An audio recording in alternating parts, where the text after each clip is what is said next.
নবীজি সাল্লাল্লাহু আলাইহি ওয়াসাল্লাম বলেন, তোমরা যখন রাতের বেলা ঘুমায়া থাকো, শয়তান তোমাদের মাথার পিছনে 3টা গিট্টা মারে। কয়টা গিট্টা মারে? বলেন কয়টা গিট্টা মারে? ইয়াদরিবু কুল্লা উকদান আলাইকা লাইলুন তাবিলুন ফারকুদ। প্রত্যেক গিট্টার মধ্যে লিখে দেয়, রাত এখনো অনেক লম্বা আছে, ঘুমায়া থাকো, ঘুমায়া থাকো। রাত এখনো অনেক লম্বা আছে, ঘুমায়া থাকো, ঘুমায়া থাকো। গিট্টা কয়টা? 3টা। এই গিট্টার কারণেই আমরা সকালবেলা সজাগ পাই না, সজাগ হলেও নামাজ পড়ার জন্য তেমন আগ্রহ অনুভব করি না, ঠিক কিনা বলেন? এই জন্য দেখবেন সমাজের মসজিদগুলোতে দেখবেন এক এক ওক্তে মুসল্লির সংখ্যা এক এক রকম। হায়রে কত মসজিদ যেমন আছে 4 কাতার 5 কাতার দিয়া, যেই মসজিদে মাগরিবের নামাজ আদায় হলো ঠিক সেই মসজিদেই ফজরের নামাজে 1.5 কাতার মুসল্লি খুঁজে পাওয়া যায় না, ঠিক কিনা বলেন?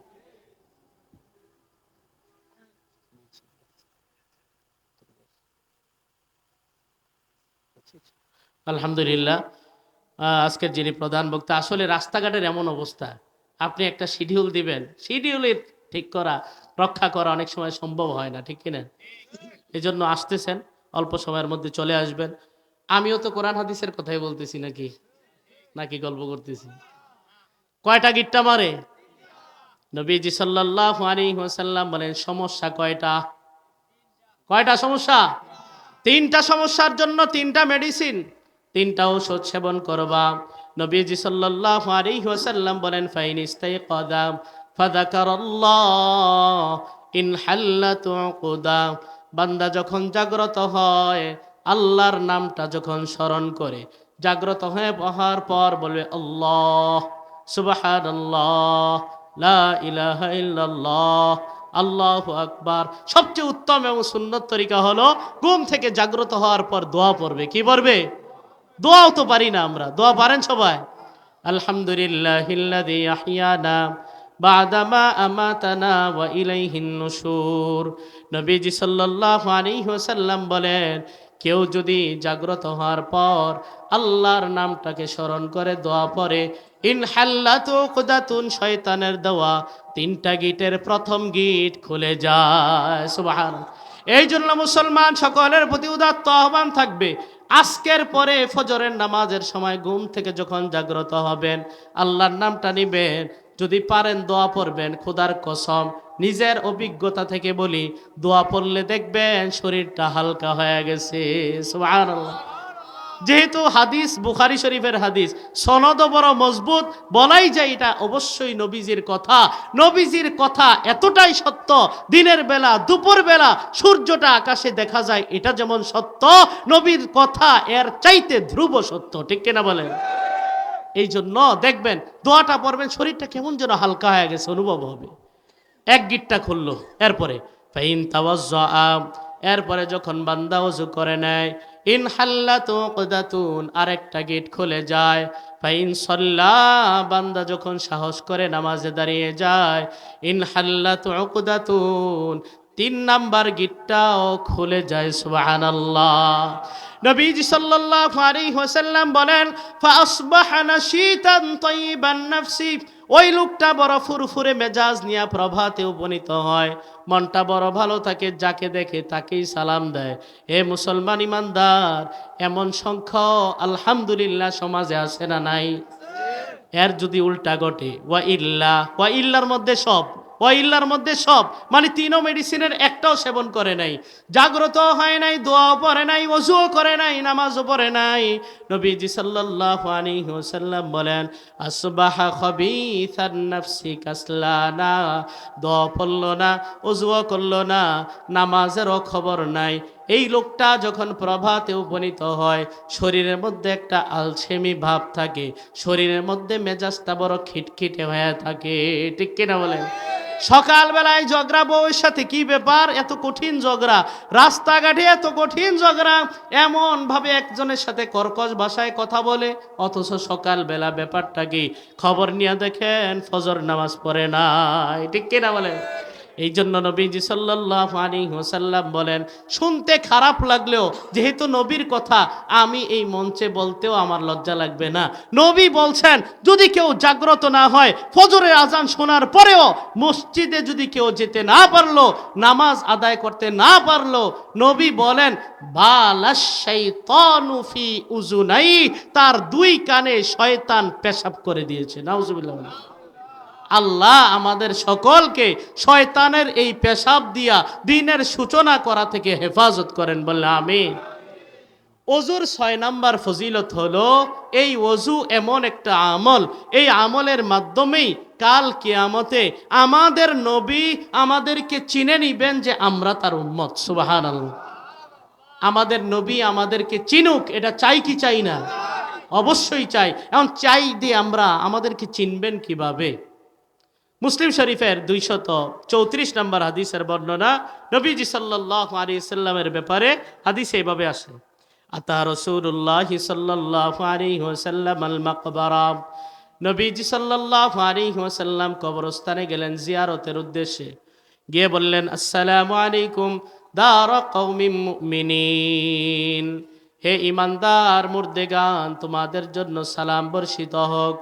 ওয়া ইন্না ইনশাআল্লাহু বিকুম লাহিকুন, আমরা অচিরেই তোমাদের সঙ্গে এসে মিলিত হব। কবরস্থানে গিয়ে এগুলা পড়বেন, আসসালামু আলাইকুম ইয়া আহলাল কবর ওয়া ইন্না ইনশাআল্লাহু বিকুম লাহিকুন। এরপরে নবী অন্যান্য দোয়া করলেন। এরপরে সাহাবী বলেন, হঠাৎ করে নবীজি কি বলছেন জানেন? নবী বলেন, ওয়াদিতু আন্না কদ রাআইনা ইখওয়ানানা, নবী বলেন আমার বড় মন চায় আমার বন্ধুদের সঙ্গে সাক্ষাৎ করি, আমার বড় মন চায় আমি আমার বন্ধুদের সঙ্গে সাক্ষাৎ করি।